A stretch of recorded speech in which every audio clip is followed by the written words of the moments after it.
de neurociencia social y cognitiva, es decir, la parte neural que nos permite conocer al mundo que nos rodea y la parte neural que nos permite interactuar con otros seres humanos. El ser humano es un ser social, en la cual básicamente hemos desarrollado simple complejidad en las interacciones que tenemos con otros seres. Por otro lado, las estructuras cerebrales juegan un papel importante en las áreas de emociones. ¿Por qué? Porque esta vive dentro del ser humano, es algo innato. Para poder evaluar todos estos tipos de emociones que tiene el ser humano, debe que regirse a través de herramientas o técnicas de laboratorio clásicas neuropsicológicas. ¿Cómo se puede evaluar esto? Esto se evalúa a través, por ejemplo, de un paciente al momento de enseñarle una fotografía. Una de las fotografías podemos enseñarle la foto de la mamá y la otra un tanque de guerra. Ahora, haciendo comparación, vamos a ver lo cuán positivo es o negativo que representa esa imagen al paciente. Y esto se lo monitorea a través de un puntero que es emitido a través de la computadora. Entonces, la toma de decisiones humanas puede ser, por ejemplo, un riesgo explícito, ya que sea de algo que va a suceder o algo que nos diga. La toma de decisiones humanas puede provocar muchos problemas, ya que sería un inconveniente al momento de resolver algo. Ahora hablamos de la empatía. La empatía es un campo que está creciendo cada vez más y no es casual que crezca.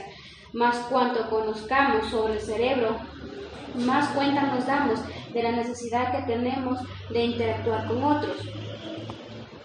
Ponernos en el lugar de otros o inferir sus sentimientos y entender que son distintos a los nuestros.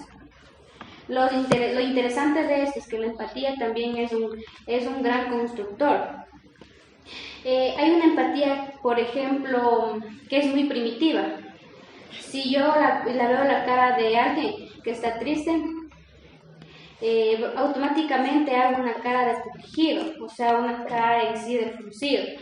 Eso es una empatía motora, una empatía primitiva, que evolutivamente podríamos decir, o hablando antiguamente, que podemos evaluar, podemos poner electrodos en los músculos de la cara y evaluar la activación de esos músculos sin que el paciente se dé cuenta que él está sufriendo una emoción.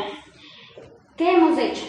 Hemos puesto una cara de personas que están sufriendo, particularmente hemos puesto electrodos en los músculos faciales, tomando en cuenta que tenemos 43 músculos en la cara. Tenemos mucha riqueza por evaluar y vimos cómo esos músculos se activan y evalúan las mismas caras de las personas que sufrían. Hay distintas emociones que son complejas. El regocijo es cuando a alguien le va mal en un examen. Como investigamos el tipo de emociones que vienen complejas, secundarias y emociones en un rol social, que también Darwin nos mencionó en la teoría de los animales, de situaciones como, por ejemplo, sería en un video cuando alguien se corta el dedo. El tercer punto que les menciona y uno más de los importantes del laboratorio es la condición moral. Es la capacidad tan humana que tenemos de distinguir entre el bien y el mal. Esto debemos hacerlo constantemente. Por ejemplo, ir en un autobús y no cederle el asiento a una persona mayor es un aprendizaje cultural, y la única razón por la cual los seres humanos tenemos una capacidad de saber y sentir. La culpa. Cuando no nos levantamos para cederles el lugar, tenemos un cerebro que reacciona frente a eso, y esto nos dirá si está bien o está mal. Por ejemplo, los psicópatas, cuando ven una persona sufriendo, no activan una matriz de estructura. En nuestro cerebro sí se activa una persona que no tiene psicopatía, que lo llamamos el matriz, el dolor. Si yo en este momento machuco el dedo con un martillo, el dedo con la red de estructuras que procesa el dolor en mi cerebro. Pero si ustedes ven a mí machucar el dedo con un martillo, se activa la misma red de estructura. Es decir, es una empatía ahora en persona que no genera este tipo de respuesta normal, puede tener la motivación para ayudar a alguien o va a generar más conflictos y más dolor. Básicamente, el proceso de este tipo es un proceso normal. También podemos hablar de la arbitrariedad, que es por tanto un principio muy antiguo de los seres humanos y que tan solo se ha puesto signos muy antiguos como las interjecciones naturales que tiene la persona. Podemos hablar de lo que es el lenguaje corporal. El lenguaje corporal denota todo lo que sentimos a través de las articulaciones o muestras del cuerpo. Un ejemplo es claro, cuando unas personas se encuentran en reuniones y yo me quiero acercar a ellos, si los pies distan de mi posición, quiere decir que no nos encontramos. Y esos signos inconscientes que nosotros hacemos se refiere a que esas personas no quieren que nosotros entremos en su entorno. Eso quiere decir también por su parte que nuestros mismos signos nos traicionan de manera involuntaria. De ahí la palabra arbitrario, porque surgen cuando menos lo esperamos. Otro aspecto interesante, pensando en las líneas que mencionamos, tenemos expertos, por ejemplo, en dolor. Ya que estamos estudiando dolor, estudiamos la empatía en médicos expertos en dolor. Entonces, por ejemplo, lo mostrábamos a médicos que se especializaban en la acupuntura, pacientes que estaban siendo tocados con un alfiler y por lo tanto sentían dolor, o con un hisopo. Entonces, el hisopo no genera dolor. Lo que veíamos es que, por ejemplo, aprovechando este abordamiento, cuando hablamos a especialistas en dolor, especialmente en la acupuntura, la actuación de su cerebro frente al hisopo y al alfiler era la misma. En cambio, poníamos a personas no expertas en dolor, tenían mucha más reacción frente al alfiler que al hisopo. Entonces, esto solo logramos porque tenemos el aporte de distintas ramas, si no, no se nos ocurre las preguntas de investigación. Y por último, estamos involucrando a los docentes de que ellos apliquen la neurociencia aplicada en la educación, pero sin embargo los docentes nos hacen un diálogo referencial sobre la educación aplicada a la neurociencia. Digamos que así, que si un docente se aplica en aprender sobre la neurociencia, él se va a centrar más de aprender algo sobre un cerebro para poder ellos enseñar en su clase. En el fin de su clase, él va a poder demostrar lo que él ha aprendido. Incluso cuando otro docente que no recibió la charla sobre neurociencia va a tener un bajo déficit de enseñanza. Entonces, si hablamos de toma de decisiones dentro de un entorno educativo, en este caso de un aula, hay que entender que cada aula es diferente a las otras. Cada estudiante piensa diferente a los demás y cada docente va a impartir su contenido o en este caso va a enseñar de forma diferente. Pero en todo esto hay que tener en cuenta que en todo el entorno educativo que se va a mencionar, las emociones de cada estudiante va a influir bastante en lo que es la toma de decisiones, ya que si es un ambiente tranquilo, algo como que decir un ambiente positivo, pues las emociones pueden ayudar a tomar una mejor decisión ante sea el caso.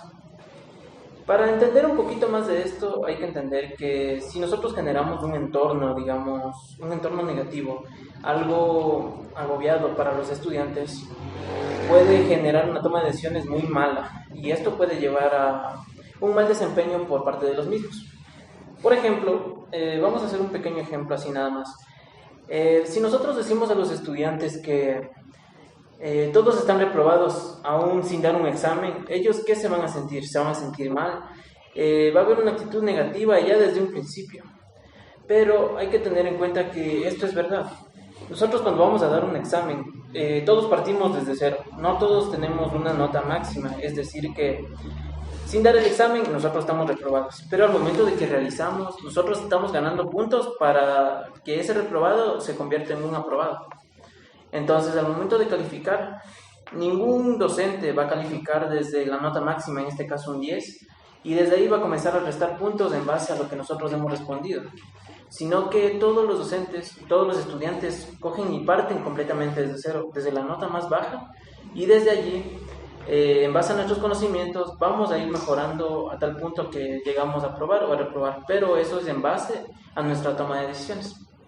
Entonces, con esto se busca que un entorno educativo, en este caso un aula de clases, sea un ambiente positivo en este caso, donde el estudiante simplemente piense que si es que va a reprobar algún examen o si reprueba alguna materia, no sea algo negativo, sino que sea algo positivo, una oportunidad más para adquirir más conocimientos y así eliminar las emociones negativas de todo el entorno y solo fomentar emociones positivas para llegar a generar un mejor aprendizaje, se podría decir así. Otro punto que se menciona es sobre la diversidad. Cuando hablamos de diversidad, entendemos por diversidad cultural, que sería el lenguaje, tradiciones, costumbres y estructura social. Pero nosotros emitimos en la sociedad la diversidad de orientación sexual, diversidad de discapacidades y diversidad de socioeconómica. Para nosotros entender, queremos que los docentes entiendan y sobrelleven en su punto de vista y sobre todo en su trabajo y metodología la educación inclusiva. Cuando se trata o se manifiesta la educación inclusiva, se puede llevar a comprender discriminación y tratos de desigualdad hacia los estudiantes. Pero si nosotros estamos conscientes de que los estudiantes podrían mantener diversidad de discapacidad, diversidad incluso cultural e inclusive de orientación sexual, podría haber más armonía en las aulas. Para mí es fácil decirlo desde un punto neurocientífico, pero es más difícil para los docentes pensar en estrategias que puedan promover la patria. Es decir, lo que nos hace falta es interactuar más para así crear una hipótesis que fuese eficiente. Es como de dejar de hacer, como si Juanito dejara de hacer tal cosa. Y entonces lo tendríamos que trasladar a un laboratorio para realizarlo una evaluación con medidas adecuadas y necesarias. Y otra vez regresarlo al aula y también nuevamente volverlo al laboratorio para así con este diálogo constante que mantengamos poder llevar todo lo que sabemos de neurociencia hacia la educación. Recomendaciones a los docentes que trabajan en el ámbito educativo. Bueno, hablar de recomendaciones es difícil, ya que estamos en una era científica en donde prima la calidad de los docentes dentro del aula de clase. Cómo se comportan dentro del aula de clase puede ser de forma activa, que sea acorde a las necesidades de cada estudiante. Un profesor que tenga el ánimo de enseñar y de ser mejor, llevar a sus alumnos a un mejor aprendizaje, tendrá mejores resultados al final del año. Uno de los tips que se puede dar es que todos podemos dentro del aula ser experimentadores, ya que el estudiante pasa en el aula alrededor en general de 5 a 8 horas de estudio. Esto se puede decir, un estudiante es una fuente riquísima de datos. Por ejemplo, se puede realizar tabulaciones de todas las calificaciones del año en la cual el estudiante va a sacar una respuesta concreta, en la cual si existen modificaciones en los contenidos dentro del aula se va a seguir cambiando las calificaciones de los estudiantes. Por ejemplo, se podría decir, hay dos aulas de sí mismas relacionadas, en la cual en una se proyecta un video y en la otra se proyecta una historia apartada de un libro. Aquí nos podemos dar cuenta mediante tabulaciones de respuestas cuál de las dos nos brinda mejor satisfacción y hacia cuál de las dos técnicas de estudio nos permite inclinarnos.